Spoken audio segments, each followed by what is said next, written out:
हाफिज हसन खोखर साहब, बड़े इस्तीफे आए हैं जस्टिस मंसूर अली शाह और जस्टिस अतर मिनुल्लाह की जानिब से। 13 सफ़ात पर मुश्तमिल इस्तीफ़ा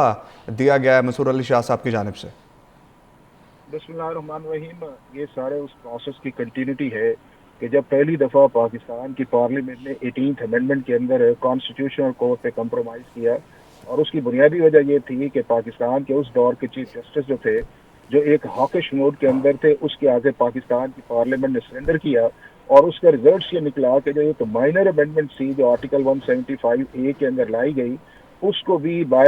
जिस तरह कहते हैं कि जबरदस्ती जो है पार्लियामेंट से 19वीं तरमीम करवाई गई। और जब 19वीं तरमीम करवाई गई तो फिर उस चीज को भी आपने डिसफंक्शनल कर दिया 2012 के अंदर जजमेंट के अंदर। तो मैं ये समझता हूँ कि और उसके बाद ये सारे वो जजेस जो आपके सामने आए हैं, ये रिजाइन कर रहे हैं, ये सारे के सारे उस जो जस्टिस मूवमेंट है उसके बेनिफिशरी हैं। और इफ्तिखार चौधरी साहब के ये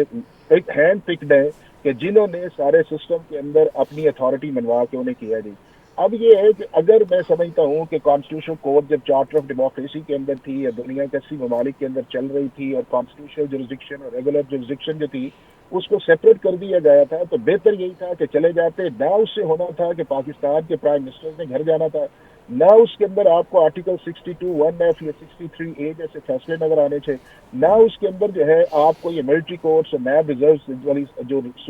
जो आपको रिजर्व सीट्स वाले फैसले नजर आने थे, क्योंकि बुनियादी तौर पे फिर सुप्रीम कोर्ट ने काम कॉन्स्टिट्यूशन के नीचे रह के करना था। अब जब आपने जजेस को उस माइंड फ्रेम के अंदर ले आएंगे कि इंडिपेंडेंस ऑफ जुडिशरी अपॉइंटमेंट का नाम है, या इंडिपेंडेंस ऑफ जुडिशरी अकाउंटेबिलिटी भी हम करें, या उसका कॉन्डक्ट भी हम करें, और हम तय करें कि पाकिस्तान की पार्लियामेंट का फैसला कौन सा ठीक है या गलत है। और अगर इन जजेस जो हमारे साहबान आज गए इनकी जजमेंट जरा निकाल ले, तो कोई जजमेंट ऐसी 26वीं आईनी तरमीम से नहीं है कि जिसके अंदर जो पिछली जजमेंट थी जिसके अंदर भी इन्होंने कहा कि जी री writing of the constitution supreme court का काम नहीं है, हमें उसके अंदर नहीं जाना चाहिए, हमें इंटरप्रिटेशन ऑफ द कॉन्स्टिट्यूशन जाना चाहिए। ये चाहे इस्लामाबाद हाई कोर्ट में थे, लाहौर हाई कोर्ट के अंदर थे, और बहुत सारे ऐसे फैसले जो थे जो उन्होंने उन जजेस की रिटायरमेंट के बाद जो थे वो खत्म किए। चाहे जस्टिस साकिब निसार के मुतालिक फैसला लिखा गया जो बाद में आया, चाहे उसके बाद जस्टिस फाइज ईसा के दौर के अंदर ये बेंचेस के अंदर भी बैठे कि जिसके अंदर कॉन्स्टिट्यूशनल या आपकी पार्लियामेंट सुपरमेसी को एक्नॉलेज किया गया।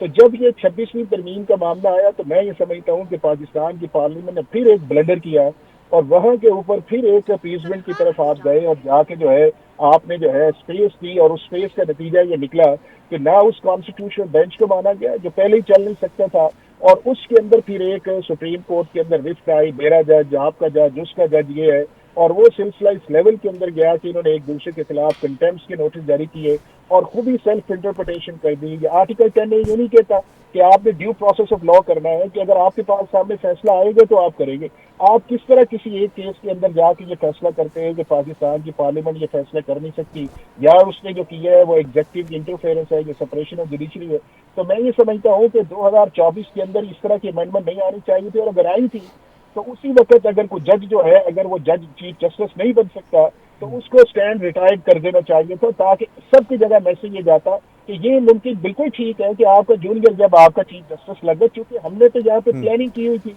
कि 2032 तक चीफ जस्टिस कौन होगा, 2028 में कौन होगा, 2026 में कौन होगा। तो वो जो आपकी जब सारी जी कॉन्स्टिट्यूशनल स्कीम जी जो है उसको डिस्टर्ब 26 अमेंडमेंट ने किया है। तो मैं जी। ये समझता हूँ ये चीज आई है, और अभी भी इन जजी साहबान हमारे बड़े मोहतरम है, बड़े कॉम्पिटेंट है, इन्होंने बड़ा जबरदस्त काम किया है। अगर ये 26वीं आईनी तरमीम के वक्त ये फैसला कर लेते तो ज्यादा बेहतर था। अब ये है कि जिस बुनियाद के ऊपर फैसला किया जा रहा है, मेरा ख्याल है कि वो जो बुनियाद जो है वो पाकिस्तान का आर्टिकल 238 या 239 जो है उसको शायद जस्टिफाई नहीं करता। और उसके अंदर जो रोल है उस सारी चीजों को पहुंचाने का, वो हमारे मीडिया का, आपके डिजिटल मीडिया का, पॉलिटिकल डिवीजन जो आपको नजर आती है, कॉन्स्टिट्यूशनल जो है अपीजमेंट नजर आती है। और हमने जो है पार्लियामेंट के तौर पर परफॉर्म नहीं किया, और हमारे लॉयर्स का भी बड़ा इसके अंदर रोल है कि हमने जो है वो सारी चीजों को एक कॉर्नर या दूसरे कॉर्नर के अंदर लेके गए। जी। तो एक सैड इसका कंक्लूजन है, इस तरह नहीं होना चाहिए था। लेकिन जब आपने आइन के नीचे वोट हाफिज किया साहब, हुआ है तो उसका मतलब ये है कि फिर आपको जो है आइन के नीचे काम करना आप चाहिए।